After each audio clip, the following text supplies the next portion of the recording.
Hello everyone, मैं हूं पुष्पेंद्र कश्यप और हमारे साथ हैं विद्युत गुप्ता जी, जो कि सीजीपीएससी निकाल चुके हैं सफलता के लिए। सबसे पहले तो उनको बधाई है और ये जर्नी उनका कैसे रहा आज हम उनसे जानने की कोशिश करेंगे। तो सबसे पहले मैं आपको धन्यवाद देना चाहता हूं कि आप हमारे समक्ष आए और हमारे जितने भी स्टूडेंट हैं वो आपसे ज़रूर कुछ सीखेंगे इस वीडियो के माध्यम से। तो मैं आपका सबसे पहले शुक्रिया अदा करना चाहता हूँ और आप थैंक यू पुष्पेंद्र, मुझको यहाँ बुलाने के लिए। ज़रूर एक सफल विद्यार्थी से अगर आप कुछ सीख सकते हैं तो ज़रूर सीखना चाहिए। और हम सभी एक विद्यार्थी हैं जो निरंतर सीख रहे हैं। कोई ज़्यादा सीख चुका है तो उससे कोई कम सीखने वाला व्यक्ति ज़रूर सीखे। इसमें मैं आपकी कुछ भी मदद कर सकता हूँ तो मैं ग्रेटफुल हूँ। हाँ, हमारे बहुत सारे जो स्टूडेंट हैं वो अभी-अभी प्रिपरेशन करना शुरू किए हैं सीजीपीएससी का। तो मैं चाहूँगा कि आप उन्हें विस्तृत में बताएँ कि ये एग्ज़ाम किस का जो जर्नी होता है, किस तरह से शुरुआत करें और किस-किस तरह से वो आगे बढ़ें? चूँकि मैं भी एक स्टूडेंट एनवायरनमेंट में रहा हूँ। मैंने स्टूडेंट की मेंटालिटी देखी है और मैंने उनका कंपैरिजन अपने मेंटालिटी से किया। हम लोग जब एक बाजार में आते हैं अपने आप को प्रूव करने के लिए, तो उसमें बहुत सारे मेंटेलिटी के लोग होते हैं। कुछ सीरियस होते हैं, कुछ नॉन सीरियस होते हैं, कुछ अलग ही मिक्स वर्जन होते हैं। कुछ कम पढ़ाई करके भी ज़्यादा अचीव कर लेते हैं और कुछ बहुत ज़्यादा मेहनत करके भी नहीं अचीव कर पाते। मेरा education schooling college average student का रहा है। और मैं जब सीजीपीएससी के प्रिपरेशन के लिए आया था, मुझे ये पता था कि मैं एवरेज हूँ, बिलो एवरेज हूँ। और अगर मेरे को इस एग्ज़ाम को कंपटीशन करना है जिसमें सीजीपीएससी में टॉप 200 में आना है, मैं अगर जनरल वाला हूँ तो मेरे को टॉप 100 में आना है।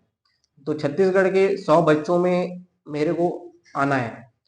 तो वो 100 बच्चे जिसमें 1 या 2 लाख लोग हैं, उसमें 100 में आना है। उसके लिए मेरे को कितने लोगों को कम्पीट करके आगे बढ़ने की ज़रूरत होगी, ये मेरे माइंड में क्लियर था। और उसके लिए मैं अपनी कंपैरिजन देखूँ तो मैं बहुत पीछे था। तो मैंने ये माना कि मेरे को अगर आगे बढ़ना है तो मेरे को बहुत मेहनत करना पड़ेगा, क्योंकि अपन कोई ब्रिलियंट स्टूडेंट थे नहीं जो 5-6 घंटे पढ़ के अपन एग्जाम क्लियर कर लें। तो मैंने अपना पूरा टाइम सिर्फ पढ़ाई में ही दिया है और एक डेडिकेटेड स्टूडेंट के रूप में अपने पूरे पढ़ाई के दौरान जो भी सिलेबस से बाहर की चीज़ें थी उसको एलिमिनेट करके सिर्फ सिलेबस पे ही ध्यान दे के पढ़ाई की और मैं मुझे सफलता मिली। बेस डिसिप्लिन बहुत इम्पोर्टेंट चीज़ है यहाँ पे। तो डिसिप्लिन और डेडिकेशन और आप जिस काम को कर रहे हैं वो कितनी ईमानदारी से कर रहे हैं, ये सबसे इम्पोर्टेंट है, जो कि बहुत कम लोग में पाया जाता है। थोड़ी सी भी चीज़ें जो आपको माइंड को डाइवर्ट कर दे, और वो एक ऐसा मानसिकता जो किसी भी कंडीशन में आपके माइंड को डाइवर्ट ना कर पाए, ये वाली कंडीशन मैंने अपने अंदर डेवलप किया था कि कोई भी चीज़ ऐसा जो मुझको डाइवर्ट कर दे मेरे उद्देश्य को प्राप्त करने के लिए, वो आज तक मेरे एग्जाम के ड्यूरेशन के दौरान मेरे को अभी तक नहीं मिला जो मुझको डाइवर्ट कर पाए। ये बहुत बड़ी चीज़ है क्योंकि जैसे हम लोग एज़ अ एस्पिरेंट रहते हैं, तो हम लोग जनरली क्या हो जाता है कि बहुत सारी चीज़ों में बह जाते हैं या फिर बोला जाए कि डाइवर्ट हो जाते हैं। तो उनके लिए एक डेफ़िनेट जो डिसिप्लिन है बहुत ज़्यादा ज़रूरी है, ठीक है ना? और आपकी जर्नी में शायद हमें पता चलेगा अभी कि किस तरह से आपने वो एटीट्यूड डेवलप किया और वो कैसे करके अपने टेम्परामेंट को आपने बनाए रखा, उसको थोड़ा-सा बताइए? जब आप क्लियर हो अपने गोल के प्रति कि आपको ये पाना है हुँ, और एनी हाउ पाना है, बिल्कुल। तो फिर सारी चीजें ना कोई मोटिवेशन काम आता है ना कुछ और चीजें। मोटिवेशन तो बहुत ऐसी चीज है जो आप रात को सोते हो और सुबह गायब हो जाते हो, लेकिन जो एक हैबिट है जो डिसिप्लिन से डेवलप होता है, अगर वो आप डेवलप कर लियो कि सुबह उठना है और कृषि जी के ट्रिक से करंट अफेयर स्टार्ट करना है, 20 मिनट उसको देना है। उसके बाद कुछ चीजें जो होंगी जो आपको याद नहीं हो रही होगी और जिसको याद करना है, और याद करने के प्रोसेस में बहुत लंबा समय लगता है। कोई भी चीज आपको एक बार पढ़े, 2 बार पढ़े और एक हफ्ते में याद नहीं होता है, उसके लिए बहुत लंबा समय देना होता है, उसके लिए आपको संघर्ष करना पड़ता है। बिल्कुल, तो जैसे आपने बताया था कि कंटिन्यूअसली 4 से 5 साल से आप वही रूटीन फ़ॉलो कर रहे हैं, हाँ, ठीक है? तो मैं अब ये जानना चाहता हूँ कि जो जो प्रारंभिक जो परीक्षा होती है, उसका किस तरह से हम लोग उसका तैयारी की करें? अभी अगर आपको बहुत कम समय बचा है, जैसे कभी 26 नवंबर के आसपास नोटिफिकेशन आ जाएगा, तो अगर आपके पास अगर 2 महीने के आसपास मिल रहा है और आपको सीजीपीएससी की प्री को निकालना ही है, तो उसके लिए किस तरीके से हम लोग को तैयारी करना चाहिए? मैं तो ये मानता हूँ इस एग्जाम को कंप्लीट 1 साल मांगता है। अगर कोई 1 साल डेडिकेटेड बिना रुके कंटिन्यूअसली मेहनत किया है, तब जाके वो इस 2 महीने में कुछ करके प्री निकाल सकता है। नया नया कोई खिलाड़ी आया बोले 2 महीने में मेरे को कोई शॉर्टकट बता दो और प्री निकाल के कमा, तो मेरे पास ऐसा कोई शॉर्टकट नहीं, क्योंकि मैं खुद लंबे मेथड से ही आया हूँ, तो मैं आपको लंबा मेथड ही बता पाऊँ।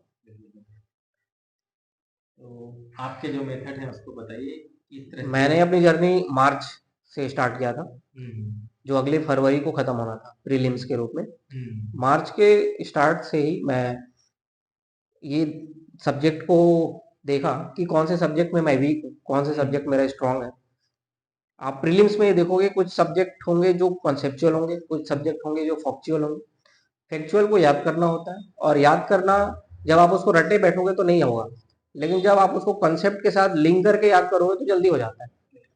और इसीलिए कंसेप्ट समझना बहुत जरूरी है। अगर किसी स्टूडेंट ने कंसेप्ट क्लियर नहीं रखा है तो वो इस एग्जाम में थोड़ा सा संघर्ष करेगा। और आप प्रीलिम्स में 100 क्वेश्चन होते हैं 200 नंबर के, और हर साल ये देखोगे प्रीलिम्स में कि 10 क्वेश्चन डिलीट हो जाते हैं। तो आप ये मानो, और ये मैं मानता हूँ कि 90 क्वेश्चन का ही प्रीलिम्स होता है। और मैं चूंकि जनरल कैटेगरी से हूँ, तो कुछ स्टूडेंट से आप सुनोगे कि वो बोलेंगे मैंने 1 नंबर से चूक गया, 2 नंबर से चूक गया। वो वाली कंडीशन मैं नहीं मानता। हमेशा प्रीलिम्स ओरिएंटेड माइंड अगर रखना है तो आप ये मानो कि प्रीलिम्स में आपको टॉप करना है, प्रीलिम्स क्वालिफाई नहीं करना है, प्रीलिम्स आपको टॉप करना है। और टॉप करने के लिए आपको उस हिसाब से अटेम्प्ट भी करना पड़ेगा। और मैं हमेशा 85 to 90 अटेम्प्ट करने का ये सपोर्टर रहा हूँ। कभी भी 60, 70, 75 अटेम्प्ट में कभी किसी को नहीं बोलता करने के लिए। 85 से नीचे नहीं उतरना है, 90 से ऊपर नहीं चढ़ना है, और ये इस एवरेज में आपको अटेम्प्ट करना है। आपके क्वेश्चन गलत ना हो, इसके लिए आपके इम्पोर्टेंट है कि आपकी चीजें याद होनी चाहिए, और याद करने के लिए रिवीजन इंपॉर्टेंट है, और रिवीजन के लिए मल्टीपल टाइम रिवीजन करना पड़ेगा। उसके लिए आपको समय देना पड़ेगा, और समय देने के लिए आपको साल भर चाहिए। आप जब तक किसी भी चीज को 20 बार 30 बार नहीं पढ़ोगे आपको याद नहीं होगा। कुछ स्टूडेंट बोलेंगे कि 4-5 बार पढ़ के मेरे को चीजें याद हो जाए, तो वो मुश्किल है, 4-5 बार याद नहीं होता। जनरली ये भी बात रहती है कि हम लोग जो जो प्रारंभिक प्रारंभिक फेज में जब एंट्री करते हैं, तो हम लोग का जो स्रोत रहता है, पढ़ने का जो स्रोत रहता है, ये पुस्तक उठा लेते हैं, कभी फिर मन करता है ये पुस्तक। तो आप वो बताइए कि जो आपका स्टडी मटेरियल है उसका कितना इम्पोर्टेंट है, और किस तरह से हमको कौन सा स्टडी मटेरियल को पढ़ना चाहिए और कैसे पढ़ना चाहिए? हाँ, शुरुआत में सब कोई गलत जगह पहुंच ही जाता है, लेकिन वो है कि आप 10 बार सिक्का उछालोगे तभी आपको हेड मिलेगा। ऐसा नहीं कि पहली बार सिक्का उछाले और आपको हेड ही मिले। तो आपको 10 बार उछालना ही पड़ेगा, तभी आपको 2-4 हेड मिलेंगे। एक बार में ही आपको हेड मिल जाए जरूरी नहीं। तो मैंने भी गलती किया, लेकिन मैं बहुत गलती करता था। दिन भर गलती करते रहोगे तो एक ना एक सही मिल ही जाता है। तो गलती बहुत बार करने के लिए आपको ना समय देना पड़ेगा, और मैंने दिया, तो ये मैंने पाया। सबसे इंपॉर्टेंट है करंट अफेयर। जो लोग प्रीलिम्स से पहले मैगजीन पकड़ के रटने बैठ जाते हैं, वो नहीं करना। करंट को करंट की तरह पढ़ना, डेली का काम डेली करना। तो आप करंट अफेयर को थ्रू आउट डे 1 से स्टार्ट रखे हो, साल भर करंट अफेयर पढ़ रहे हो, तो करंट की बहुत सारी चीजें स्टैटिक को कवर करता है। जैसे अभी G20 हुआ, G20 कब बना, G20 में कौन कौन से देश हैं, और G20 के थीम क्या है, ये सारी चीजें अभी कवर हो जाए। अगला G20 कहाँ पे होगा, पिछला कहाँ पे हुआ, G20 ये देशों का ट्राइक्वा क्या है, तो ये सारी चीजें आपको साथ में कवर हो जाता है। तो अगर आप करंट पढ़ रहे हो इसका मतलब वो करंट नहीं है, आप साथ में स्टैटिक का भी रिवीजन कर रहे हो, जो हमारे इंटरनेशनल ऑर्गेनाइजेशन का पार्ट है, पेपर नंबर 7 पार्ट 2। उसमें आप इंटरनेशनल ऑर्गेनाइजेशन पढ़ते हो, और साल भर किसी न किसी ऑर्गेनाइजेशन की मीटिंग हो रही होती है। अभी आप COP29 कर रहे हो, अजरबैजान बाकू में कर रहे हो, उससे जलवायु परिवर्तन से बहुत सारी चीजें निकले के आएंगी। तो आपको इस साल ऐसे देख लेना, CGPSC मेंस 2023 में ऐसे में क्वेश्चन ही बना था 50 नंबर का, जलवायु परिवर्तन। अगर आपने COP29 को अच्छे से पढ़ा है तो आप इसे आराम से लिख सकते हो, आपके पास कंटेंट की कोई कमी नहीं। तो आप थ्रू आउट अगर करंट पढ़ रहे हो, प्रीलिम्स के लिए करंट पढ़ने का तरीका अलग होता है, मेंस के लिए करंट पढ़ने का तरीका अलग होता है। प्रीलिम्स के लिए आपको क्रेजी जेके ट्रिक मैं देखता था थ्रू आउट, आज तक मैंने एक भी वीडियो नहीं स्किप किया है। आप उसको डेली देखोगे, 25 से 30 मिनट का वीडियो होता है, 1.25 या 1.5x करके आप देख सकते हो, समय बचेगा। डेली आता है, मॉर्निंग 6 बजे अपलोड हो जाता है। डिसिप्लिन वे में सर पढ़ाते हैं तो हम डिसिप्लिन में पढ़ते हैं। जब वो इतना मेहनत से पढ़ा सकते हैं तो हम इतनी मेहनत से पढ़ भी सकते हैं। संडे को वो वीडियो रिवाइज होता है, मंथली कंपाइल, वीक कंपाइल होके संडे को रिवाइज कराते हैं। मंथ एंड हो जाता है, मंथ एंड होने के बाद वो फिर मंथली कंपाइलेशन आता है। तो आपको नोट्स बनाने की जरूरत नहीं है, और ये कंप्लीटली फ्री भी है ना? पूरा फ्री यूट्यूब में अवेलेबल है। तो आप डेली भी देख रहे हो, संडे को फिर रिवाइज कर रहे हो, और जिस दिन देख रहे हो उस दिन वो पिछले करंट अफेयर को भी रिवाइज करा देते हैं। मतलब आप उस वीक में 3 बार उस करंट अफेयर को पढ़ चुके हो, तो 3 बार रिवीजन हो गया। फिर मंथ खत्म होगा तो मंथली कंपाइलेशन आएगा 1 घंटे का, 1 घंटे देखो, फिर एक बार देख लो, 4 बार देख लिए, उस मंथ में आप उस करंट अफेयर को 4 बार देख लिए, प्रीलिम्स ओरिएंटेड हो गया। मेंस के लिए मैं हमेशा सबको बोलता हूँ, सुमित सर का जो पीडब्ल्यू ओनली है, इसमें द हिंदू का एडिटोरियल एनालिसिस आता है, वो बहुत ही अच्छा होता है और बहुत ही नॉलेज बूस्टर होता है। सोशल सबसे इंपॉर्टेंट सिविल सर्विसेज एग्जाम में एनालिटिकल अप्रोच होता है, और एनालिटिकल अप्रोच के लिए दोनों सिक्के के दोनों पहलू जानना बहुत इंपॉर्टेंट है। और दोनों पहलुओं को जानने के लिए आपको न्यूज में एक एनालिसिस बहुत इंपॉर्टेंट रोल प्ले करता है, जो सुमित सर कराते हैं, और वो हमने रेगुलरली देखा है। और मैं सबको मेंस के करंट अफेयर के लिए वो रिकमेंड करता हूँ। प्रीलिम्स के लिए क्रेजी जेके ट्रिक थ्रू आउट ईयर आपको ये करना है। अगर आप ये करते हैं तो 12 से 15 क्वेश्चन आपके प्रीलिम्स में सही होंगे। और स्टैटिक्स पार्ट के लिए, स्टैटिक के लिए छत्तीसगढ़ के लिए सबको ही जो पढ़ते हैं, मैं भी वही हरिराम पटेल सर की बुक पढ़ा, साथ में आप ग्रंथ अकेदमी की भी बुक फॉलो कर सकते हो। छत्तीसगढ़ का पूरा सिलेबस मेंस में भी कवर होता है, प्री में भी कवर होता है। तो आप प्री में अच्छे से पढ़ ले रहे हैं तो आप मानो कि मेंस के टाइम आपको उतना मेहनत नहीं करना पड़ेगा कि आप जो लगभग 350 से 400 मार्क्स छत्तीसगढ़ का सिलेबस कवर होता है, इसमें हिस्ट्री, ज्योग्राफी, कल्चर, ये वाला पार्ट आता है। किसी ने भी एक स्ट्रेटेजी में ये बोला था कि आपको मेन करने से पहले प्री के दौरान ही, प्री से पहले ही बहुत सारे कोर्सेज सब्जेक्ट है उसको कंप्लीट करके रखना पड़ता है, उससे फायदा होता है बोल के। तो उसके बारे में कुछ बताएंगे क्या कि कौन कौन सा सब्जेक्ट है आपको प्री से भी पहले कंप्लीट कर लेना चाहिए? लैंग्वेज है ऐसा सब्जेक्ट जिसको याद करने में समय लगता है। इसके लिए हाँ, हम लोग स्कूल कॉलेज के टाइम 2-4 विलोम शब्द पढ़ लेते थे, सोचते थे हमारा विलोम शब्द तैयार हो। लेकिन मेंस में लैंग्वेज के पेपर में आधा आधा नंबर का खेल होता है, आधा आधा नंबर एक्यूमुलेट होते होते वो आपका बढ़ता है। और मेंस में अगर आपको लैंग्वेज स्ट्रॉन्ग करना है तो आपको कम से कम 4 महीना चाहिए, और भी लगातार आप पढ़ोगे 4 महीना तक, तब आपका लैंग्वेज चौथे महीने में याद होगा। तो उसके लिए आपको पहले से तैयार रखना पड़ेगा, और डेली का काम डेली करना पड़ेगा। मैं हर दिन रात को सोने से पहले का 1 घंटा मेरा लैंग्वेज का डेडिकेटेड होता था। मैं हर दिन रात को सोने से पहले 1 घंटा जो याद करने का चीजें हैं वो याद करेंगे। छत्तीसगढ़ी में मेनली मेजर पोर्शन है छत्तीसगढ़ी शब्दकोश, साहित्य और साहित्यकार, और पत्र पत्रिका और भाषा का विभाजन। ये विशुद्ध रूप से रटने वाला टॉपिक है। ये बहुत सारे लोगों को ज्यादा सताता भी है, मेरे को भी बहुत ज्यादा वो लगता है कि इतने सारे जो फैक्ट हैं उसको कैसे करके। मेरे को सारा कंठस्थ है, ओके, मैंने सारा कंठस्थ कर रखा है, मेरे को कुछ भी कहीं से भी पूछो मैंने याद करके रखा है। जो चीजें याद करने वाली है उसको डेली पढ़ना होता है, तब जाके याद होता है। और आप ये मिशन लेके चलो कि 1 हफ्ता तक डेली मैं इसको 10 बार पढ़ूंगा। 1 हफ्ता का टास्क है, 1 हफ्ते में वो याद हो जाता है। फिर नेक्स्ट पेज बनेगा, उसमें वो फैक्ट आएंगे। जैसे भाषा विभाजन है छत्तीसगढ़ी का, मुंडा, आर्य, द्रविड़, एक पेज में उसका चार्ट बनाया और उसको 1 हफ्ते का टारगेट दिया। जैसे मैं मोस्टली बाथरूम में याद किया करता था, क्योंकि ब्रश करते टाइम जो 10 मिनट का टाइम है उसको मैं यूटिलाइज करता था, और मैं बाथरूम में पेज चिपका देता था। जो 10 मिनट का ब्रश है उसके दौरान मैं 1 हफ्ते तक उसी पेज को डेली पढ़ रहा हूँ, तो 1 हफ्ते बाद वो याद हो जाता था। फिर एक नया पेज बनता था जिसमें मैं इतना करता था कि इस हफ्ते ये याद करूंगा, उस पेज में उसको लिख के फिर बाथरूम में चिपक जाता था, फिर मैं उसको वहां देख के याद करते थे। इस तरीके से मैं वीकली टारगेट के माध्यम से जो चीजें याद करने वाली है उसको याद करते। और स्टैटिक सब्जेक्ट में भी कई कई लोगों का रहता है कि ये सब्जेक्ट मैं कर लेता हूँ, अच्छे से कर लेता हूँ, इसको मैं छोड़ देता हूँ। एक जो मानसिकता बनी रहती है कि हाँ मेरे को ये सब्जेक्ट अच्छा लग रहा है तो मैं इसको ज्यादा इम्पोर्टेंस दे देता हूँ, तो उसका क्या फॉल्ट इफेक्ट हो सकता है प्रिपरेशन? मैं तो ये मानता हूँ कि आपको 100% तैयार होना चाहिए। एक स्टूडेंट तभी एग्जाम क्लियर कर सकता है जब वो हर एक कंडीशन के लिए प्रिपेयर होता है। एग्जाम मतलब परीक्षा होता है, परीक्षा मतलब पर की इच्छा, दूसरे की इच्छा है। वो किसी भी टाइप का क्वेश्चन पूछ सकता है, कहीं से भी पूछ सकता है।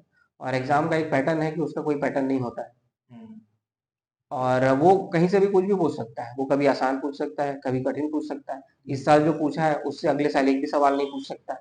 तो आप ये प्रेडिक्ट नहीं कर सकते कि आपको इस डायरेक्शन में ज्यादा पढ़ने की जरूरत है।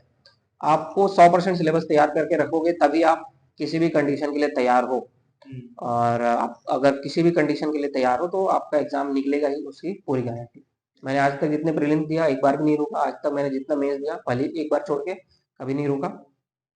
और मैं लगातार सारे एग्जाम क्लियर कर रहा हूँ। उसका एक ही कारण है कि मैंने 100% कवर किया। एक क्वेश्चन जो आप पूछे थे कि प्री से पहले कौन सा सब्जेक्ट क्लियर कर लेना चाहिए, तो सबसे इम्पोर्टेंट पेपर 1 तो लैंग्वेज मैंने बताया।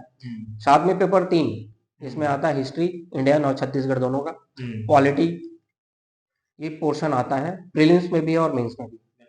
तो आपको प्रीलिम्स से पहले पेपर नंबर 3 तैयार करके रखना चाहिए। पूरा सीजी हिस्ट्री, पूरा इंडियन हिस्ट्री अगर आप देखो प्रीलिम्स में आपको 15 नंबर दिलाएगा।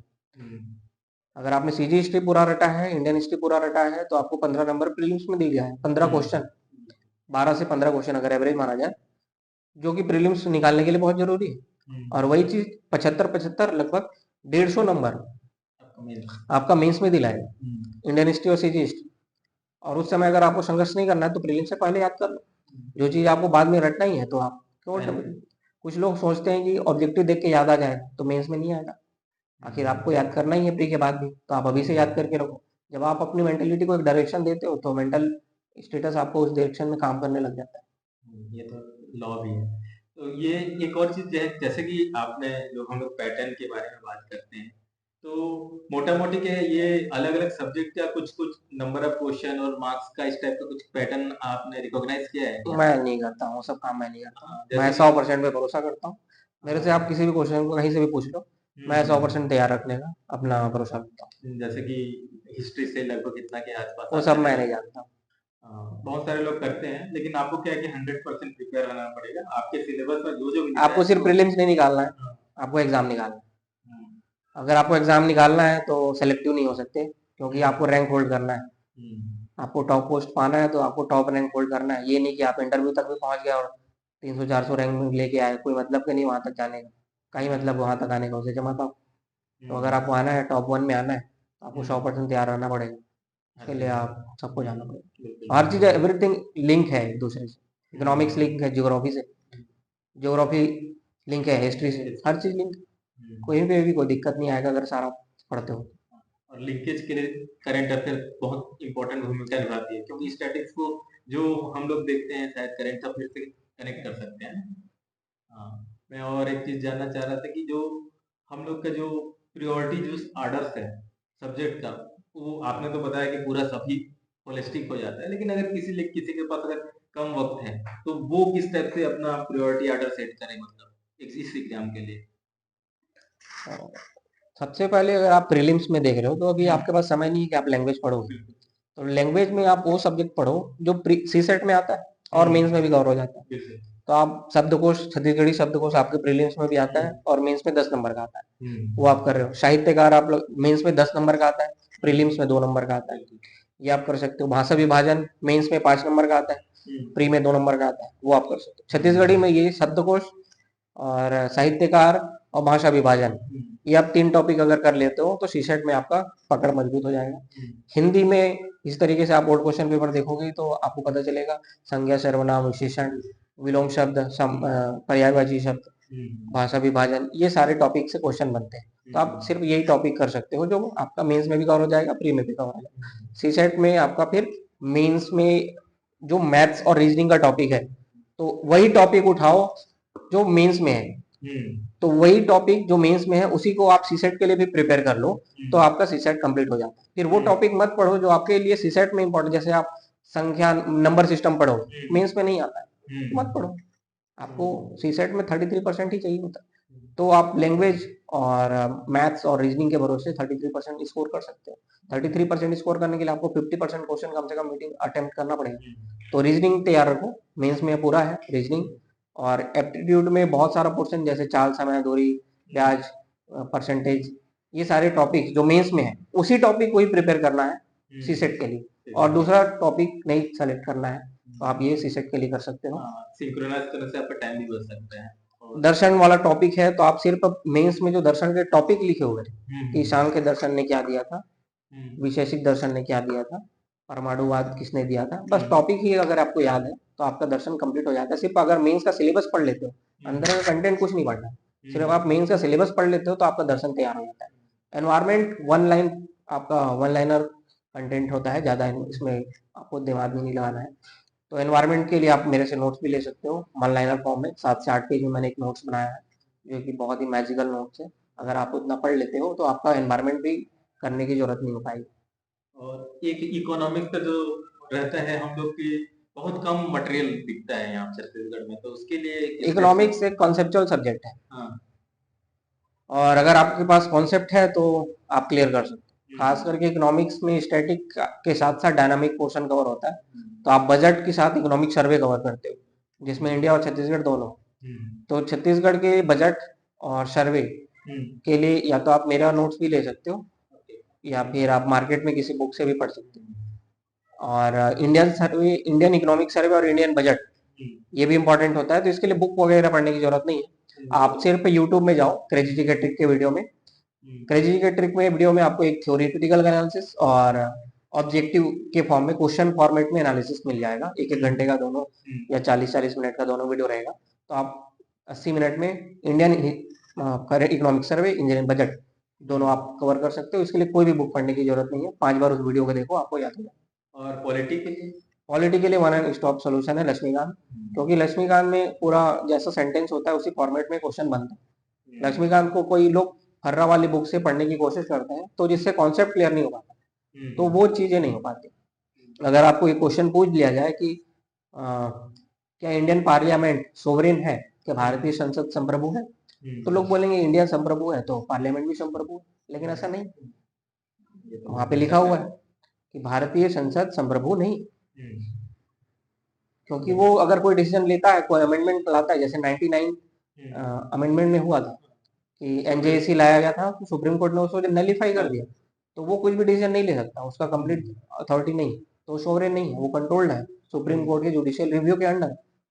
तो वो कॉन्सेप्ट आपका क्लियर होगा लक्ष्मीकांत की बुक से। लक्ष्मीकांत की बुक लोग मोटाई देख के डर जाते हैं, लेकिन आपको सारा बुक नहीं पढ़ना है उसका, जो सिलेबस में आपका टॉपिक है वही पढ़ो आप, जबरदस्ती सारे टॉपिक पढ़ के क्या जाओ। अब मेंस में चुनाव आयोग नहीं है तो क्यों पढ़ रहे हो चुनाव आयोग, पढ़ने की जरूरत नहीं है। नागरिकता मेंस में नहीं है तो क्यों नागरिकता पढ़ रहे हो, मत पढ़ो। सेलेक्टिव टॉपिक पढ़ो जो कॉन्सेप्चुअल है।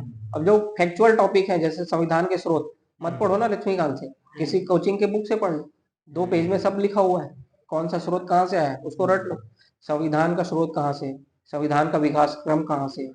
तो इसके लिए लक्ष्मीकांत पढ़ने की जरूरत नहीं, वो फैक्चुअल टॉपिक है, कॉन्सेप्चुअल नहीं। जो फैक्चुअल टॉपिक है उसको कोचिंग के बुक से पढ़ो, और जो कॉन्सेप्चुअल टॉपिक है जैसे पार्लियामेंट, राष्ट्रपति, राज्यपाल, तो ये सारे टॉपिक कंसेप्चुअल है, तो आप लक्ष्मीकांत से पढ़ो। और एक क्या है कि प्रिपरेशन के दौरान हम लोग जो पढ़े हैं उसको एक हम लोग को परखने के लिए मॉक टेस्ट जो लगाते हैं वो कितना जरूरी है और किस टाइप से लगाना चाहिए। तो मॉक टेस्ट तो बहुत जरूरी है, क्योंकि आप पढ़ रहे हो सही डायरेक्शन में है कि नहीं ये पता करना जरूरी है। और आप एनवायरनमेंट में कंपटीशन में हो, तो आप अपने आसपास के कॉम्पिटिटिव एनवायरनमेंट में कौन से पोजीशन में खड़े हो, ये भी बहुत इंपॉर्टेंट। और एक डिसिप्लिन लेके आता है, सबसे इंपॉर्टेंट चीज, अगर आप मॉक टेस्ट दे रहे हो तो आपके अंदर एक डिसिप्लिन लेके आता है कि आपको 3 दिन में ये सब्जेक्ट तैयार करना है, और एनी हाउ 3 दिन में तैयार करना है, तो आप वो प्रेशराइज होके तैयार करते हो। जब आप मॉक टेस्ट देने जाते हो उससे पहले बहुत सारे ऑब्जेक्टिव सॉल्व खुद से सॉल्व करते हो। थ्योरी आप पढ़ रहे हो, उसके बाद ऑब्जेक्टिव लगा रहे हो, आप ऑब्जेक्टिव लगा रहे हो, थ्योरी पढ़ रहे हो, इस प्रोसेस में आप उसको याद कर रहे हो और वहां जाके फिर एग्जाम दे रहे हो। कई सारे लोग जो मॉक टेस्ट का नंबर से काउंट करते हैं, तो ऐसा कोई है क्या कि कितने नंबर आप क्वेश्चन आपके पास होना चाहिए, फिर कितने नंबर मॉक टेस्ट लगाना चाहिए, ऐसा कुछ? ऐसा नहीं, एक राउंड आपका पूरा सब्जेक्ट कवर हो जाना चाहिए और एक फुल लेंथ होना चाहिए, बस बस ये आपका है। आपको वैसे यही पता करना चाहिए कि किस कहाँ पे हुआ और किस डायरेक्शन में बस जाए। वही है, कुछ लोग सोचते हैं कि मॉक टेस्ट के क्वेश्चन आपको मेन एग्जाम में फंस जाएगा, तो ये गलत सोच है। कुछ लोग मेरे आसपास आते हैं 2-3, जब अभी टेस्ट सीरीज खत्म हो जाएगा तो फोटोकॉपी दुकान जाते हैं, सारे कोचिंग सेंटर के टेस्ट सीरीज के क्वेश्चन पकड़ के लेके आते हैं, उनको रट लेते हैं और फिर नहीं निकल पाते। तो बोलते हैं क्या ही मतलब टेस्ट सीरीज देने का जब उनके क्वेश्चन नहीं फंसते हैं तो। क्वेश्चन नहीं फंसते, क्वेश्चन आपके सिर्फ सेल्फ वैल्यूएशन के लिए है, क्वेश्चन आपका फंसेगा नहीं। आपको अपना जो नॉलेज पढ़े हैं उसको चेक करने का एक बस माध्यम है, ठीक है। जब आप टेस्ट देते हो तो आपकी मानसिकता ही होनी चाहिए कि टॉप 1 रैंक लेके आना है। और मैं 5000 6000 लोगों में फर्स्ट रैंक लेके आता था, और प्रीलिम्स में मैं इतना कॉन्फिडेंट था कि मैं आराम से निकाल सकता हूँ। बिल्कुल, आपको कंटिन्यूअस पढ़ते रहना पड़ेगा। और मैं ये जानना चाहता कि बहुत सारे लोग जो है कि नंबर ऑफ अटेम्प्ट लगा लेते हैं या फिर जो कंटिन्यूअसली इस जर्नी में रहते हैं, कई सारे लोग अपना मोटिवेशन भी बीच में खो देते हैं या फिर खोजने की कोशिश करते हैं। वैसे लोग को आप क्या किस टाइप से आप बताने की कोशिश करेंगे और उनका माइंडसेट किस टाइप से होना चाहिए? मैं तो भटका नहीं हूँ आज तक, क्योंकि मेरा गोल एकदम क्लियर था, और नहीं मैं किसी मोटिवेशन के चक्कर में पड़ा हूँ। मैं कभी मोटिवेट हुआ नहीं हूँ, क्योंकि मैं हैबिचुअल और डिसिप्लिन इंसान हूँ। मेरे को जो करना है उसके रास्ते में कोई नहीं आ सकता, कोई भी नहीं आ सकता। कोई मेरे को बोले कि यार यहाँ पे ये हुआ, वहाँ पे हुआ, मैं बोला बस निकल यहाँ, सिलेबस का पार्ट नहीं है, मैं नहीं सुना। कोई बोले चल शाम को चाय पीने, मैं नहीं जाऊँ, तू जा। बुरा मानता है मान, कोई दिक्कत नहीं। तो अपन एकदम जिद्दी, और अगर आप जिद्दी बनते हो, अपने लक्ष्य के प्रति अनुशासित होते हो, ईमानदार होते हो अपने काम के प्रति, तो वो फल देके जाता है। जब आप उसको इज्जत नहीं दोगे, उसको छोड़ के चले जाओगे, आप फ्लो में हो, पढ़ रहे हो, फ्लो में हो, उसको छोड़ के चले जाओगे, वो फ्लो को मेंटेन करने में भी आपको समय लगेगा। ज़्यादा ही बेहतर ये है कि आप उन सारी चीज़ों को इग्नोर करो जो आपके रास्ते में बाधा बनते हैं, चाहे वो कितनी भी इंपॉर्टेंट क्यों ना। आपकी प्रायोरिटी फिक्स होनी चाहिए कि आपको चाहिए क्या, और वो चाहिए तो एनी हाउ चाहिए, किसी भी कंडीशन में चाहिए। उसके लिए अल्टीमेट सेक्रीफाइस भी करना पड़े तो अपन करने के लिए तैयार हैं। बिल्कुल, अभी सर जैसे कि अभी ऑफिस में है, ठीक है, तो गवर्नमेंट एज अ सर्वेंट है, तो आप उनका गवर्नमेंट के सर्वेंट के रूप में आप अब थोड़ा अपना अनुभव बताएं कि जब सिस्टम के अंदर सर्व करते हैं तो उसका किस तरह से हमारा जो पूरा नॉलेज हो गया या फिर हम लोग जो जर्नी लेते हैं उसको कैसे करके हम लोग वहाँ पे यूज करते हैं। नहीं, आप एक एप्टीट्यूड होता है एक स्टूडेंट का, एप्टीट्यूड होता है कि वो डिफरेंट एनवायरनमेंट में कैसा बिहेव करता है। हम लोग जब सिलेबस पढ़ रहे हैं सीजीपीएससी का, तो सिर्फ सिलेबस ही पढ़ रहे हैं, और जो प्रैक्टिकल चीजें हैं उससे दूर होते हैं। जब आप एक्चुअल मैदान में आते हो, प्रशासन में आते हो, तो प्रशासन का काम करने का तरीका अलग होता है। वो आइडियल कंडीशन में नहीं चलता है, उसमें आपको फ्लेक्सिबिलिटी और एडाप्टेबिलिटी लेके काम करना होता है। कि थोड़ी सी नियम उलट पलट होके भी काम होता है, तो भी करना पड़ता है। आप एकदम नियमतः नहीं चल सकते हो। और अल्टीमेट गोल यही है कि लोगों का हित करना होता है, और प्रशासन को लोगों तक पहुंचाने के लिए हम लोग जितना मेहनत कर सकते थे और करते हैं, और वो एक जरिया है जिसके थ्रू हम कर रहे हैं। ठीक है। मैं ये बोलना अब नेक्स्ट क्वेश्चन ये जानना चाह रहा हूँ कि कई सारे लोग विद्यार्थी है इस बार ये फेस किए कि सीजीपीएससी ने अपना पैटर्न थोड़ा चेंज कर दे रहा है, तो उसके बारे में कुछ बताएं। हाँ, तो पहले ही बोल दिया हूँ कि सीजीपीएससी का या किसी भी एग्जाम, हाँ, एक ही पैटर्न है कि उसका कोई भी पैटर्न नहीं। अगर आप पैटर्न लेके चलते हो वन लाइनर क्वेश्चन का, ऑब्जेक्टिव क्वेश्चन का, सब्जेक्टिव क्वेश्चन का, मल्टीपल चॉइस क्वेश्चन का, तो आप दिक्कत में फंसोगे। आप इसीलिए तो मैं बोल रहा हूँ, आप हर एक कंडीशन के लिए प्रिपेयर हो। ये मत सोचो कि इस तरीके का क्वेश्चन आएगा तभी मैं एग्जाम निकालूंगा, और जिस साल इस तरीके का क्वेश्चन आएगा जैसे मैंने सोचा है, मैं उसी साल एग्जाम निकालूंगा, तो देते रहो एग्जाम। जैसे हमने प्री के बारे में समझा, मेंस के बारे में समझा, अब थोड़ा सा इंटरव्यू इंटरव्यू में किस तरह से हम लोग को तैयारी करना चाहिए।